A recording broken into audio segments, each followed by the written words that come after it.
शुमाइला ने अपने रंग दंग दिखाने शुरू कर दिए हैं और अब जाकर रज़ा को पता चल चुका है कि आखिर हकीकत क्या है। इस पर वो कहता है कि देखो मेरे बाबा जान ने मेरे सारे अकाउंट बंद कर दिए। मेरे पास सब कुछ भी नहीं है, बिल्कुल कंगला होकर रह गया हूँ। जिस पर शुमाइला कहती, मैं तो उस दिन को पछता रही हूँ जिस दिन मैं तुम्हारे साथ आई थी। यकीन मानो जबकि आई हूँ कोई सुख नहीं मिला है। और इस पे बाद आप देखेंगे कि रज़ा उसके ऊपर बरस पड़ते और कहता है कि तुम्हें शर्म नहीं आ रही इस तरह की फजूल बातें करते हुए।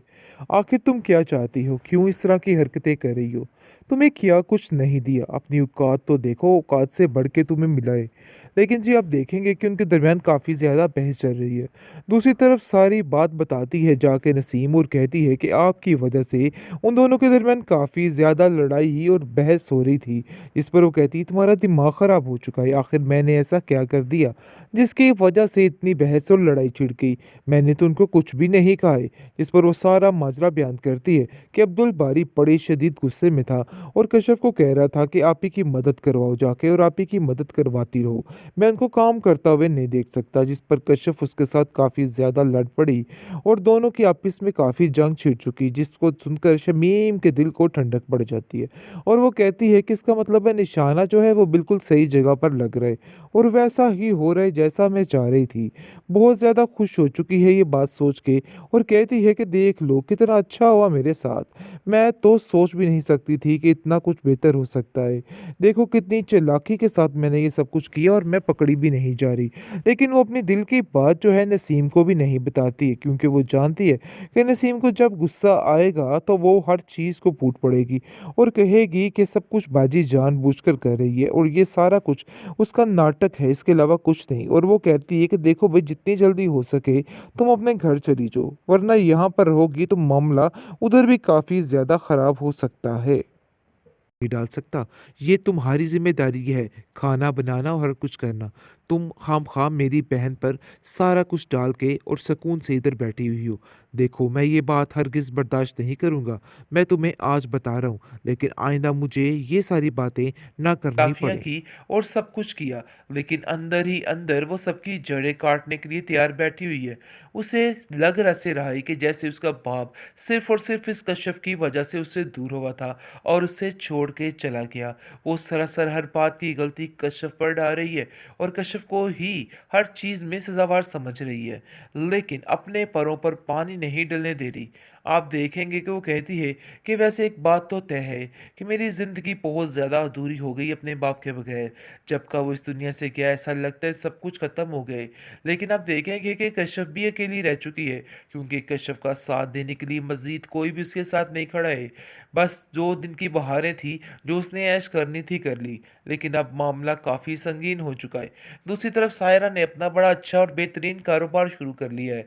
उसको बिल्कुल ये बात खटक चुकी थी और वो कहती है कि तुम्हारी वजह से कश्यप आज मैं अपने पैरों पे खड़ी हुई हूँ और देख लो तुम्हारा बिल्कुल तरीका ठीक था। आज मेरे साथ ऐसा ही होना चाहिए था। आज मुझे किसी की कोई परवाह नहीं है। जिसको सुनकर वो कहती है कि तुम्हारे अंदर ये काबिलियत मौजूद थी, इसलिए किसी का इसमें कोई कमाल नहीं। कमाल सिर्फ़ और सिर्फ़ तुम्हारा अपना है। इसलिए तुम इन बातों को लेके परेशान मत हो। सब ठीक हो जाएगा और बहुत जल्द सब ठीक होने वाला है। देख लेना एक दफ़ा बस तुम्हारा ये काम अच्छे तरीके से भागने लग जाए, फिर तो तुम्हारे वारे न्यारे हो जाएँगे और तुम बिल्कुल भी परेशान मत होना। दूसरी तरफ शमीम जो है, वो नसीम के साथ मिलके गहरी-गहरी साज़िशें कर रही है और कहती है कि बस जितनी जल्दी हो सके इनका ये सारा खेल तमाशा ख़त्म करना है और इस कश्यप को इस घर से बाहर निकालना है। ट्रॉमा सीरियल ऑफ शमीम की ये एपिसोड काफ़ी इंटरेस्टिंग है, क्योंकि नाज़रीन इसमें दिखाया जा रहा है कि किस तरह अब्दुल बारी अपना सारा भेद बदल चुका है। अपनी बहन की मोहब्बत में आके हर चीज़ को भुला चुका है। कश्यप की सारी की गई बातें, सारी की गई नेकियां जो उसके सामने बेकार सी लगने लग गई हैं। यानी कि इस चालाक औरत के पीछे हर चीज़ आज ख़त्म होती हुई नज़र आ रही है। नसीम भी समझ नहीं पाई थी अपनी बहन के इस चालाकपन को और वो कहती है कि अरे भई आपा, मान गई आपको, आप तो बहुत बड़ी एक्ट्रेस निकली। जिस पर शमीम आपा कहती है, किस तरह की बातें कर रही हो? मैं तो अपने भाई की मोहब्बत में ये सब कुछ कर रही हूँ, इसके अलावा और कुछ नहीं। क्योंकि मैंने सोच लिया कि अब्दुल बारी मेरे साथ रहेगा तो सब कुछ ठीक रहेगा। जिसको सुनकर वो कहती है कि ये ड्रामेबाज़ी किसी और के साथ कीजिएगा, मैं आपकी बहन हूँ और आपको बड़े अच्छे तरीके से जानती हूँ कि ये आपको कश्यप को हराने के लिए कर रही हैं। इसके अलावा आपका कोई मकसद नहीं है, क्योंकि शमीम के दिल में ये बात बैठ चुकी है कि जैसा भी उसके घर में हालात हैं, अब्दुल बारी जैसा भी है या उसका बाप उसको छोड़ के गया है, ये सब कुछ कश्यप की वजह से हुआ है। और आज कश्यप यहाँ पे ना होती तो ऐसा कुछ भी ना होता। यानी कि सरासर सारा ब्लेम जो है कश्यप पे डाल दिया गया है। लेकिन ये बिल्कुल गलत है। दूसरी तरफ आप देखेंगे, कश्यप जो है वो कहती है कि आखिरकार आपा जान ने अपना सारा रंग बिखेरना शुरू कर दिया है। सब कुछ खुल के सामने आ चुका है। मुझे तो अंदाज़ा ही नहीं था कि आखिर वो ऐसा भी कर सकती हैं। कब तक ये हरकतें करेंगी और कब तक हम सब की ज़िंदगियों में ज़हर घोलती रहेंगी। आगे से आप देखेंगे कि कहता है अब्दुल बारी कि वो बेचारी परेशान औरत, अकेली औरत, और तुम उससे इतने मुकाबले लगा के बैठ गई। आखिर तुम ऐसा कैसे कर सकती हो? खबरदार आइंदा से शमीम आपा के बारे में कोई भी उल्टी-सीधी बात की, वरना इस घर में ठहरना तुम्हारा मुश्किल हो जाएगा। जिसको सुनकर कश्यप काफ़ी हैरान होती है और कहती है कि आखिर क्या मामला हो गया कि सब कुछ ही खत्म हो गया, क्योंकि शक तो उसको पहले दिन से था। जुलेखा ने उसको पहले ही कहा था कि शमीम की बातों में मत आना, क्योंकि शमीम काफ़ी चालाक औरत है और अपने मुफाद की खातिर कुछ भी कर सकती है। सो उसने ऐसा ही किया। अपना रख रखाव और हुकूमत की खातिर उसने सबसे माफ़ी तलाफियाँ की और सब कुछ किया, लेकिन अंदर ही अंदर वो सबकी जड़ें काटने के लिए तैयार बैठी हुई है। उसे लग ऐसे रहा है कि जैसे उसका बाप सिर्फ़ और सिर्फ़ इस कश्यप की वजह से उससे दूर हुआ था और उसे छोड़ के चला गया।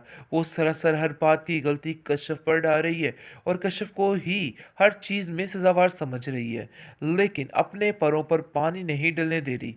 आप देखेंगे कि वो कहती है कि वैसे एक बात तो तय है कि मेरी ज़िंदगी बहुत ज़्यादा अधूरी हो गई अपने बाप के बगैर। जब का वो इस दुनिया से गया, ऐसा लगता है सब कुछ ख़त्म हो गया है। लेकिन आप देखेंगे कि कश्यप भी अकेली रह चुकी है, क्योंकि कश्यप का साथ देने के लिए मज़ीद कोई भी उसके साथ नहीं खड़ा है। बस 2 दिन की बहारें थी, जो उसने ऐश करनी थी कर ली, लेकिन अब मामला काफ़ी संगीन हो चुका है। दूसरी तरफ सायरा ने अपना बड़ा अच्छा और बेहतरीन कारोबार शुरू कर लिया है।